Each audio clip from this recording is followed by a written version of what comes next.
Hello guys, welcome back.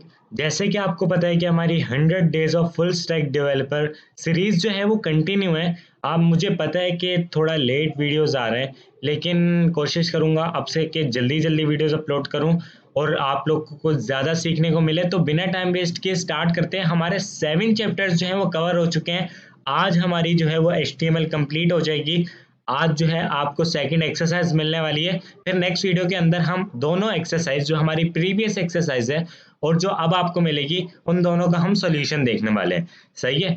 तो उसके बाद जो है हमारा HTML कंप्लीट हो जाएगी। कंप्लीट तो आज ही हो जाएगी, लेकिन जो हमारी एक्सरसाइजेज हैं मतलब उसके साथ हमारी HTML जो है वो कंप्लीट हो जाएगी। और उसके बाद आप लोग के लिए एक सरप्राइज टेस्ट होगा, जिसमें आप लोग को क्विज परफॉर्म करना होगा, जिसका पासिंग क्राइटेरिया मैं आपको आगे चल के बताऊंगा। मैं आपको एक लिंक दूंगा, उस लिंक पर आप जाएंगे और उस क्विज को परफॉर्म करेंगे और उसका कुछ पासिंग क्राइटेरिया होगा। जैसे आप उस पासिंग क्राइटेरिया को अगर कंप्लीट कर लेते हैं, मतलब उतने मार्क्स आप अगर ले लेते हैं, तो आप जो है इस कोर्स को आगे कंटिन्यू कर पाएंगे।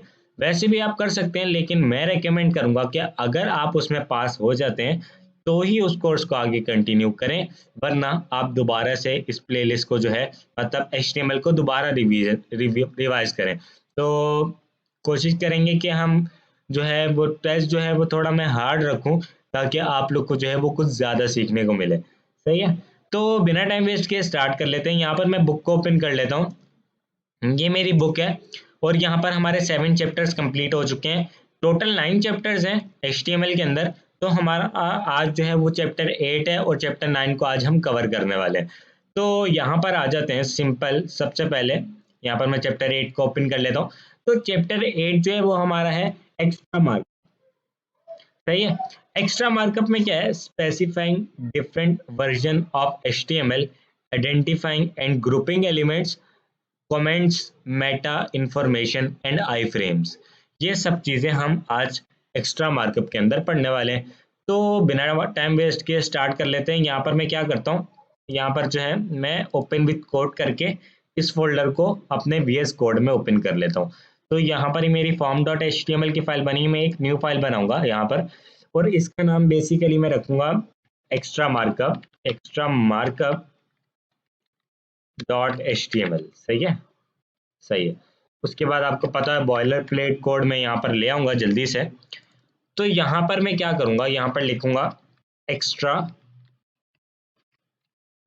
मार्क। सही है। यहाँ पर मैं इस तरीके से कर लेता हूँ। उसके बाद यहाँ पर जो है अब हम अपने आप प्रैक्टिकल देखने वाले हैं। तो यहाँ पर मैं बुक को ओपन कर लेता हूँ। सबसे पहले क्या है हमारे पास एक्स्ट्रा मार्कअप के अंदर, मैं आपको दिखाता हूँ। तो सबसे पहले जो है हमारे पास आते हैं कॉमेंट्स। कमेंट्स हम पहले ही पढ़ चुके हैं। मैंने आपको बताया था, कोई ऐसी इंफॉर्मेशन जो आप अपने मतलब के लिए रखना चाहते हैं, ब्राउजर पर शो नहीं करना चाहते, उसको हम कमेंट्स कहते हैं। बेसिक बेसिक अल्फाज में जो है हम उसको कमेंट्स कहते हैं। सही है। अब कैसे होता है, कमेंट्स को हम किस तरीके से लिख सकते हैं? सिंपल मैं आपको इस अपनी लैंग्वेज में समझाता हूँ। यहाँ पर मैं लिखता हूँ सिंपल H1, और यहाँ पर मैं अपने आप को बताना चाहता हूँ कि ये एक हेडिंग है, मतलब ये फर्स्ट हेडिंग है। तो मैं यहाँ पर लिखूंगा माय हेडिंग, और मैं अपने आप को बताना चाहता हूँ कि ये एक फर्स्ट हेडिंग है। मैं यूजर को नहीं दिखाना चाहता ये जो मैं ऊपर लिखने वाला हूँ, यहाँ पर मैं यहाँ पर लिखने वाला हूँ फर्स्ट हेडिंग। तो यहाँ पर मैं लिखूंगा सिंपल फर्स्ट हेडिंग। उसके बाद एक शॉर्टकट है कंट्रोल+/। तो यहाँ पर मैं ये करूंगा, तो ये जो है वो कमेंट हो जाएगा। सही है। मैं करके दिखा देता हूँ। इस तरीके से कमेंट हो जाएगा। अगर इस तरीके से आपका नहीं होता तो आप सिंपल क्या कर सकते हैं, एक लेस देन का साइन लगाएं, उसके बाद एक्सक्लेमेशन, जो हम बॉयलर प्लेट कोड के लिए लेकर आते हैं, एक्सक्लेमेशन जो लगाते हैं।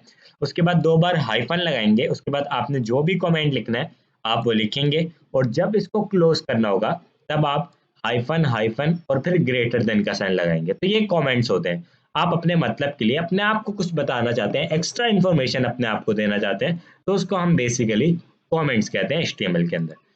तो यहाँ पर सिंगल लाइन कमेंट्स भी होते हैं और मल्टी लाइन कमेंट्स भी होते हैं। सही है। तो अब जो है अगर मैं यहाँ पर चाहता हूँ कि यहाँ पर मेरे पास कुछ डमी टेक्स्ट हो, यहाँ पर लोरम 10 लिख देता हूँ। सही है। और इसी को मैं डुप्लीकेट कर लेता हूँ। इसको मैंने डुप्लीकेट कर लिया। अब मैं चाहता हूँ कि इस सब को मैं ब्राउज़र पर शो नहीं करना चाहता, मैं इन सब चीज़ों को कमेंट करना चाहता हूँ। तो मैं क्या करूँगा, इन सबको ऐसे सेलेक्ट करूँगा और उसके बाद कंट्रोल और फॉरवर्ड स्लैश लगाऊंगा तो ये मेरे कमेंट हो जाएगा। सही है, आप इस तरीके से भी मल्टीपल लाइन कमेंट्स कर सकते हैं एचटीएमएल के अंदर। तो ये हमारे बेसिक कमेंट्स है, आगे चलते हैं और चीज़ों के बारे में पढ़ते हैं। अच्छा, अब HTML की बात की जाए तो सबसे इम्पॉर्टेंट टॉपिक एक हम पहले कवर कर चुके हैं, एक टॉपिक ये आ गया, आईडी एट्रीब्यूट। तो बेसिकली आईडी क्या होती है? आईडी, मान लें आप एक पर्सन है, आप एक पर्सन ही हैं, अब आपकी एक यूनिक आईडी होगी, आपकी एक अपनी यूनिक आईडी होगी, मेरी अपनी एक यूनिक आईडी होगी। जैसे स्कूल में हमारे अपना अपना एक रोल नंबर होता था, हर किसी का एक यूनिक रोल नंबर होता था, है ना? हर किसी का अपना एक यूनिक रोल नंबर होता था। तो उसी तरह यहाँ पर भी हर एलिमेंट के पास अपनी एक यूनिक आईडी होगी। सही है। अब आईडी का काम क्या है? जब हम हर एलिमेंट को अपनी यूनिक आईडी दे देंगे तो उससे क्या होगा कि हम जब सीएसएस स्टार्ट करेंगे तब हम उस एलिमेंट को जो है उसकी आईडी से पहचान के उसको स्टाइल दे सकेंगे। अब मेरे पास एक H1 का टैग है, उसको मैं आईडी दे देता हूँ हेडिंग नाम से, और एक मेरे पास P का टैग है पैराग्राफ का, और उसको मैं वो आईडी दूंगा पैराग्राफ। सही है। या आप कुछ भी दे सकते हैं, अपने नाम से भी दे सकते हैं, लेकिन डेट मेक सेंस कि जो चीज़ है उसी को उसके हिसाब से आईडी दी जाए। तो मैंने हेडिंग को दे दी हेडिंग, H1 को दे दी मैंने आईडी हेडिंग, और P को दे दी पैराग्राफ।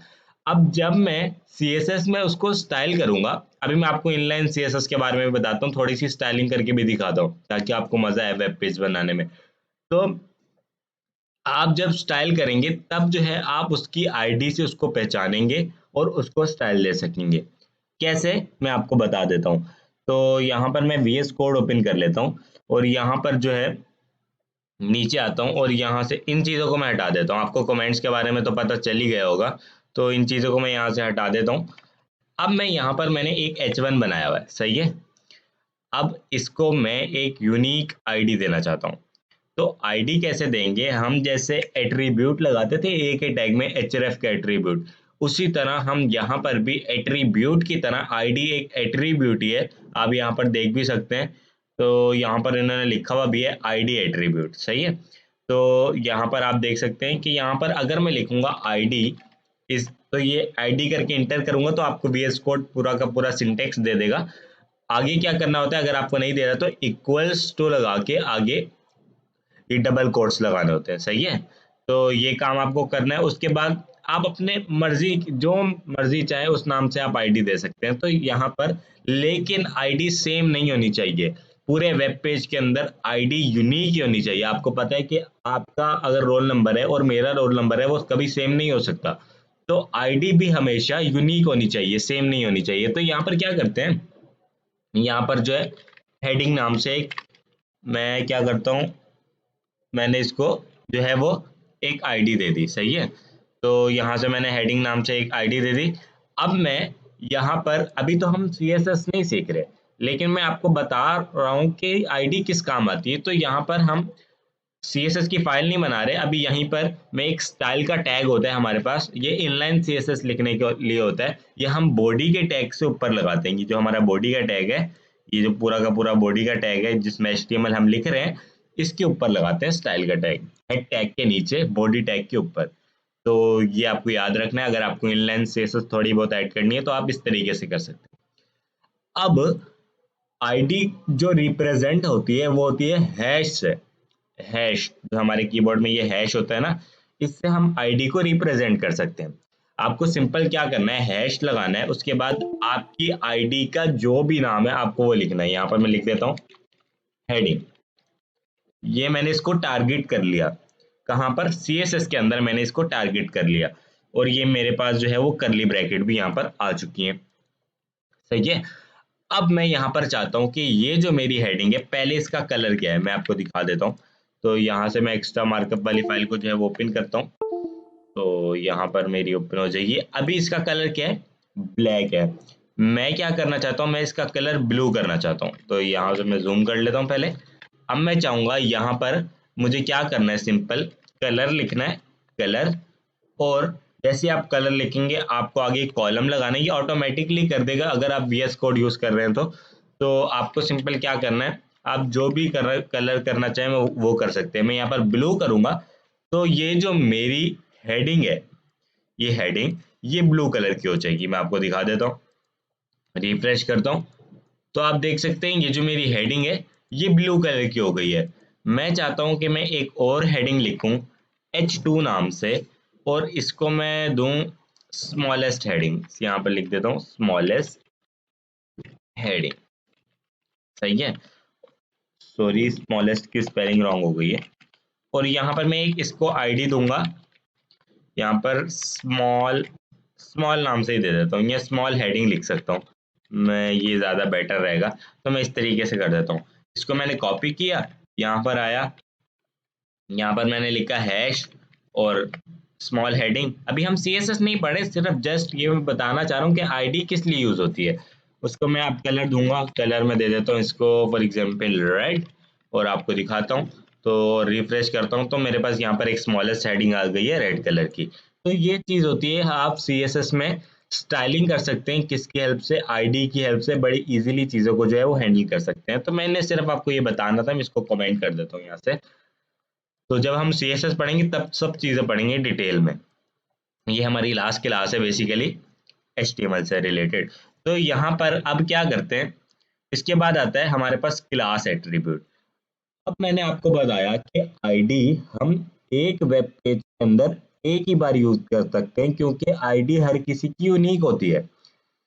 क्लासेस भी इसी काम के लिए होती हैं, मतलब CSS को स्टाइल करने के लिए, CSS में स्टाइलिंग करने के लिए। लेकिन लेकिन क्लासेस एक से ज्यादा एलिमेंट्स की सेम हो सकती हैं। जैसे अब यहाँ पर आईडी तो हर किसी की यूनिक थी, लेकिन क्लासेस एक से ज्यादा एलिमेंट्स की, मतलब मेरे पास दो H1 है और उन दोनों को मैं एक ही स्टाइल देना चाहता हूँ, मतलब मैं उन दोनों का कलर येलो करना चाहता हूँ, तो मैं उन दोनों को सेम क्लास दूंगा। और मुझे CSS में एक ही क्लास बनानी पड़ेगी और मैं उनको एक ही क्लास की हेल्प से दोनों को स्टाइल कर पाऊंगा। कैसे, मैं आपको करके दिखाता हूँ। तो जैसे आपने आईडी लिखा उसी तरह क्लास भी होती है। मैं यहाँ पर आता हूँ और यहाँ पर मैं दो हेडिंग्स और ले लेता हूँ। मैं एक ले लेता हूँ H3, यहाँ पर लिख लेता हूँ वेरी स्मॉलेस्ट, वेरी स्मॉलेस्ट। आप कुछ भी लिख सकते हैं, ऐसी कोई बात नहीं है। मैं यहाँ पर H4 लिख लेता हूँ, मैं यहाँ लिख लेता हूँ H4 हेडिंग, ये लिख लेता हूँ सिंपल। अच्छा, अब मैं देखना, मैं इन दोनों को एक ही क्लास दूंगा। मैं लिखूंगा यहाँ पर क्लास, और यहाँ पर क्लास के अंदर आपको क्या देना है, आप कोई भी नाम दे सकते हैं जैसे आईडी को दे रहे थे। तो यहाँ पर मैं लिखता हूँ सिंपल हेडिंग, सिंपल हेडिंग। और यही क्लास यहाँ से कॉपी करके पूरी की पूरी मैं H4 को भी दे दूंगा यहाँ से। अब क्या होगा, मैं जैसे इसको अनकमेंट करता हूँ, और यहाँ पर पहले हम आईडी को रिप्रेजेंट कर रहे थे हैश से, सही है। अब क्लास के लिए क्या होता है, क्लास के लिए होता है डॉट। आप जो है अगर किसी एलिमेंट को आपने क्लास दी हुई है, किसी भी एलिमेंट को अगर आपने क्लास दी हुई है और उसको आप स्टाइल करना चाहते हैं, तो आप रिप्रेजेंट करेंगे डॉट से। तो यहाँ पर आपको सिंपल डॉट लगाना है, डॉट, और उसके बाद हेडिंग का नाम, जो भी क्लास का नाम है वो आपने लगाना है। तो यहाँ से मैं कॉपी कर लेता हूँ इसको, यहाँ से कॉपी किया, और यहाँ पर जो है अब मैं लिख लूंगा अपनी स्टाइलिंग। मैं यहाँ पर इन दोनों का कलर जो है वो येलो करना चाहता हूँ, तो यहाँ पर येलो, रिफ्रेश करता हूँ मैं एक बार। तो आप देख सकते हैं यहाँ पर दोनों का कलर जो है वो यहाँ पर येलो हो चुका है। तो यही सिंपल सी जो है वो क्लासेस हैं, और हमारे पास जो है वो आईडी होती हैं CSS की स्टाइलिंग के लिए। मैंने आपको बता दिया, सही है। आगे चलते हैं हम, इसको मैं कमेंट कर देता हूँ, और यहाँ से इन चीज़ों को भी मैं कमेंट कर देता हूँ। तो यहाँ पर आते हैं नीचे, और क्या चीज़ें हैं हमारे पास, ब्लॉक एलिमेंट्स। अब ये बहुत इंपॉर्टेंट चीज़ है, ये आपसे इंटरव्यू में भी पूछी जा सकती है। अगर आप HTML का इंटरव्यू दे रहे हैं तो ये इंटरव्यू में भी पूछी जा सकती है चीज़, कि ब्लॉक लेवल एलिमेंट्स और इनलाइन एलिमेंट्स में क्या फ़र्क है। और ब्लॉक लेवल एलिमेंट्स कौन कौन से होते हैं और इनलाइन एलिमेंट्स कौन कौन से होते हैं। तो यहाँ पर इन्होंने बताया हुआ है, जैसे अब ये ब्लॉक लेवल एलिमेंट्स, अब आपसे कोई भी पूछे ब्लॉक लेवल एलिमेंट्स और इनलाइन एलिमेंट्स में क्या डिफरेंस है, तो आप सिंपल उसको ये कह सकते हैं कि ब्लॉक लेवल एलिमेंट्स जो होते हैं वो अपनी पूरी की पूरी वेट लेते हैं, मतलब 100% जो है वो वेट लेते हैं। अब इस बात का मतलब क्या है, मतलब मैंने H1 की हेडिंग लिखी और फिर उसके बाद H2 की हेडिंग लिखी, तो वो आपने देखा है वो एक लाइन में नहीं आते, यूं एक लाइन में नहीं आते। यहाँ पर H1 आया, उसके बाद यहाँ पर H2 नहीं आता, वो नेक्स्ट लाइन में आता है, क्योंकि वो ब्लॉक लेवल एलिमेंट्स है, वो अपनी पूरी की पूरी वेट लेते हैं। मैं आपको दिखाता हूँ मेरी बात का क्या मतलब, मैं आपको समझाता हूँ। यहाँ पर मैं एक H1 की हेडिंग अनकमेंट करता हूँ, सॉरी, यहाँ पर एक और H1 ले लेता हूँ यार, यहाँ पर मैं H1 ले लेता हूँ और यहाँ पर जो है मैं सिंपल लिख लेता हूँ माय हेडिंग, सही है। और यहाँ पर मैं आता हूँ और रिफ्रेश करता हूँ, तो यहाँ पर मेरी हेडिंग है। अगर आप इसको यूं सेलेक्ट करेंगे और यहाँ पर राइट क्लिक करके अपने माउस का और इंस्पेक्ट करेंगे, और यहाँ पर मैं इसको साइड में खोल लेता हूँ यहाँ पर, और यहाँ पर अगर आप एलिमेंट्स के अंदर आएंगे, सही है, आप देख रहे हैं कि यहाँ पर मैंने जैसी हेडिंग के ऊपर होवर किया है, जैसे मैं हेडिंग के ऊपर माउस लेकर गया हूँ ना, तो आप देख रहे हैं यहाँ पर ये पूरी की पूरी वेट ले रहा था, यहाँ तक नहीं ले रहा था, ये पूरी की पूरी वेट ले रहा है अपनी पूरी, यहाँ तक पूरी स्क्रीन जहाँ तक हो रही है खत्म, वहां तक ये वेट ले रहा है। इसलिए ये अपनी लाइन के अंदर किसी और एलिमेंट्स को आने नहीं देते। ये बात आपको याद रखनी है, जो ब्लॉक लेवल एलिमेंट्स होते हैं वो अपनी पूरी की पूरी वेट लेते हैं और अपनी लाइन के अंदर किसी और एलिमेंट को आने नहीं देते। तो यहाँ पर अगर मैं ए का टैग लगाऊं, अगर मैं ए का टैग लगाऊं और यहाँ पर लिखूं मैं सिंपल फर्स्ट लिंक, और यहाँ पर रिफ्रेश करूं आके, अब देखना मैं जैसे इसके ऊपर होवर करूंगा तो ये सिर्फ अपनी की अपनी वेट ले रहा है, अपनी वेट ले रहा है, सिर्फ पूरी की पूरी वेट नहीं ले रहा है H1 की तरह। H1 पूरी की पूरी ले रहा था ना यहाँ तक, पूरी स्क्रीन की जहाँ तक थी, और ये सिर्फ अपनी वेट ले रहा है। इसका मतलब मैं अगर एक और ए का टैग यूज करूँ तो ये अपनी लाइन में उसको आने देगा, ऐसा ही है ना। तो यहाँ पर अगर मैं एक और टैग यूज करूँ, उसके बाद लिखूँ यहाँ पर सेकेंड लिंक, यहाँ पर लिखता हूँ सेकेंड लिंक, और यहाँ पर अगर मैं रिफ्रेश करूँ आकर, तो आपने देखा कि ये देखें अब ये अपनी वेट ले रहे हैं अपनी लाइन में, जितने मर्जी जहां तक ये मतलब एक्सेस कर सकता है वहां तक उनको आने देगा अपनी लाइन के अंदर एलिमेंट्स को। तो आपको डिफरेंस पता चला, और पता चला कि कौन सा टैग इनलाइन है कौन सा ब्लॉक है। सिर्फ यही नहीं, बाकी बहुत सारे टैग होते हैं। अगर आप इंटरनेट के ऊपर सर्च करेंगे, यहाँ पर मैं सर्च करता हूँ block level elements, block level HTML elements versus inline elements HTML, तो ये अगर आप सर्च करेंगे तो W3 स्कूल, आप कोई भी वेबसाइट ओपन कर सकते हैं। तो इन्होंने बहुत ही सिंपल जो है वो लैंग्वेज में से यहाँ पर समझाया हुआ है, head the block level elements in HTML। ये जो एलिमेंट्स हैं ये सारे के सारे ब्लॉक लेवल एलिमेंट्स हैं। अब यहाँ पर जो है इनलाइन एलिमेंट्स में क्या आता है, हमने कौन कौन सा टैग पढ़ा है, ए का टैग हमने पढ़ा है ना, अभी आपको दिखाया भी था। उसी की तरह बी का टैग भी पढ़ा है, ये बोल्ड टैग जो है ये भी इनलाइन में आता है। ये जो इटैलिक है ये भी हमने पढ़ा है, इमेज का टैग भी हमने पढ़ा है, इनपुट भी हमने पढ़ा है, ब्रेक का टैग भी पढ़ा है, बटन का टैग भी पढ़ा है। उसके बाद हमने इसके अलावा यहाँ पर स्पैन भी पढ़ा है आई थिंक, या नहीं पढ़ा। तो उसके बाद लेबल पढ़ा है हमने, उसके बाद यहाँ पर सब का पढ़ा है, सुपर का पढ़ा है, टेक्स्ट एरिया पढ़ा है। उसके बाद ये चीज़ें हमने पढ़ी हैं सारी, तो काफ़ी टैग्स हमने इसमें पढ़े हुए हैं। तो डेफिनेशन का मैंने आपको बताया था। तो ये चीज़ें जो हैं ये हमारे पास HTML के अंदर है, ये इनलाइन एलिमेंट्स के अंदर है बेसिकली। और ब्लॉक लेवल एलिमेंट्स भी आपको दिखा देता हूँ। ब्लॉक लेवल एलिमेंट्स में डिव आता है, उसके अलावा H1 से H6 तक आप देख रहे हैं यहाँ पर सारी की सारी हेडिंग्स जो हैं वो ब्लॉक लेवल एलिमेंट्स हैं। उसके अलावा फुटर आता है, फुटर का टैग आता है, उसके बाद हेडर आता है। ये हम जब अभी हम लाइव कोई प्रोजेक्ट बनाएंगे ना तब हम ये चीज़ें देखेंगे। उसके बाद फिगर है, फिर कैप्शन है, आर्टिकल है, साइड है, ब्लॉक कोइट है, कैनवास है, DD है, DL है।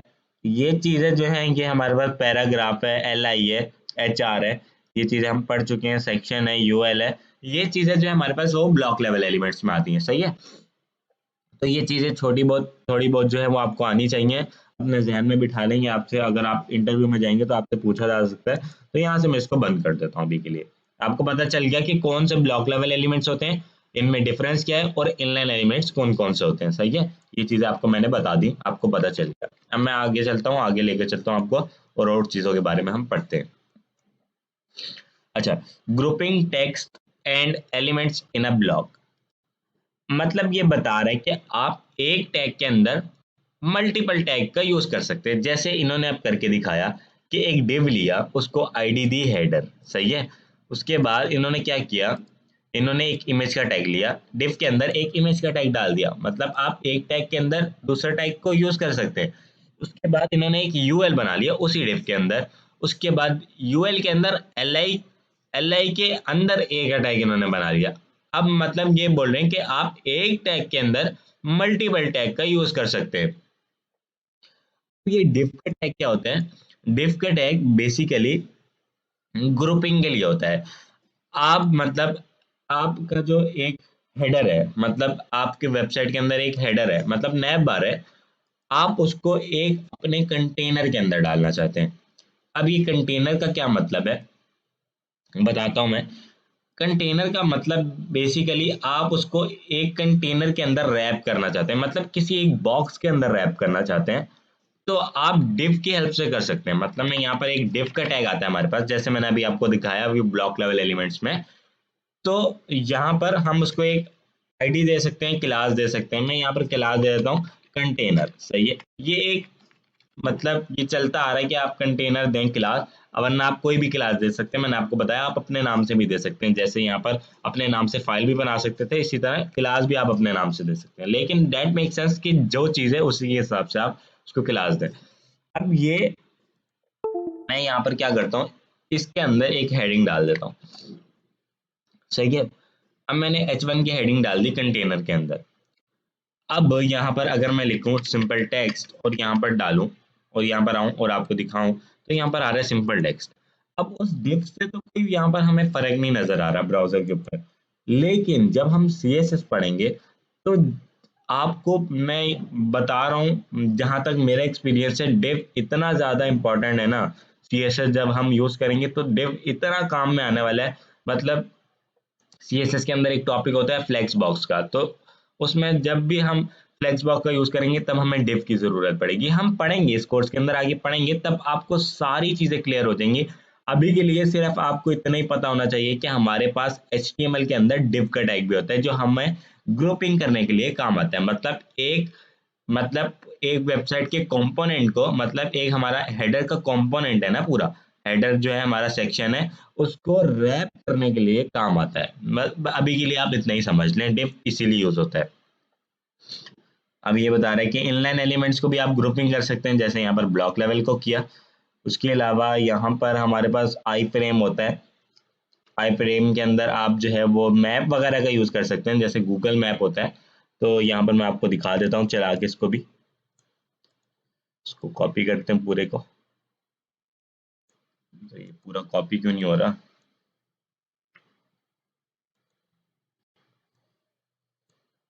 हो जाए यार कॉपी।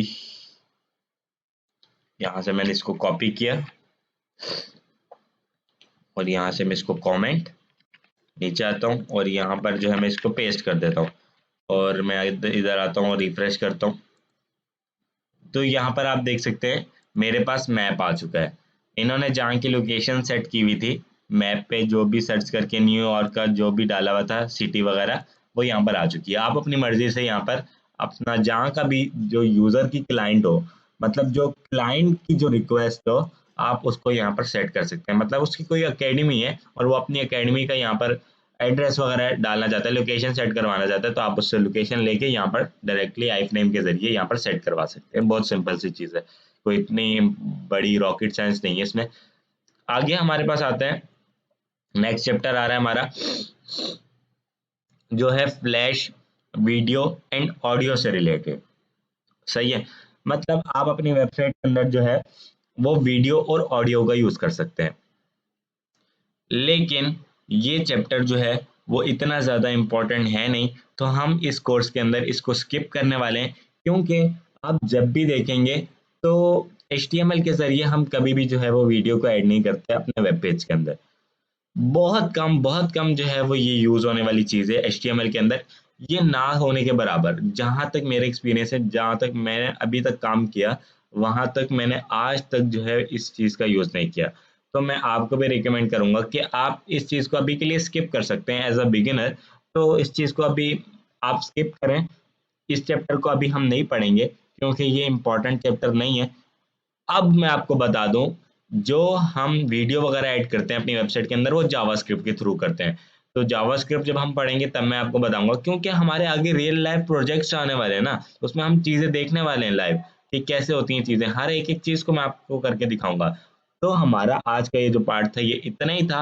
हमारी यहाँ पर HTML जो है वो एंड हो चुकी है। तो जो मैंने आपको जो है बताया हुआ था कि हमारा जो है वो क्विज आने वाला है, हमारा HTML के बाद क्विज होगा एक, उसमें पासिंग क्राइटेरिया भी होगा। तो वो जो है वो आने वाला है नेक्स्ट टू नेक्स्ट वीडियो में, आपके लिए लेकर आऊँगा वो क्विज, और बहुत ज़्यादा मज़ा आने वाला है। आप यकीन करिएगा, मैं उसका आपको बताऊँगा जो जो उसमें मतलब जो है वो पास हो जाएगा, मतलब पासिंग क्राइटेरिया होगा उसका, मैं बताऊँगा आपको कितना है पासिंग क्राइटेरिया। तो जो जो उसमें मतलब जो क्लियर कर लेगा चीज़ों को, मैं उसको शॉर्ट आउट भी दूंगा, मतलब पूरी की पूरी लिस्ट बनाऊंगा और आपके सामने यहाँ पर शो भी कराऊंगा कितने लोगों ने जो है वो क्विज को अटेम्प्ट किया, कितने लोगों ने जो है उसको क्लियर किया, कितने कितने परसेंट नंबर जो है वो यहाँ पर लिए। तो मेरे पास तो सारे रिकॉर्ड्स होगा ना, क्योंकि मेरा क्विज है, मैंने क्विज बनाया हुआ है आप लोग के लिए। तो मैं आपको यहाँ पर दिखाऊंगा भी। तो आई होप आपको आज का ये जो वीडियो था ये हेल्पफुल लगा होगा। अभी के लिए इस वीडियो में इतना ही guys. Thank you so much guys for watching this video, and I will see you next video. Take care.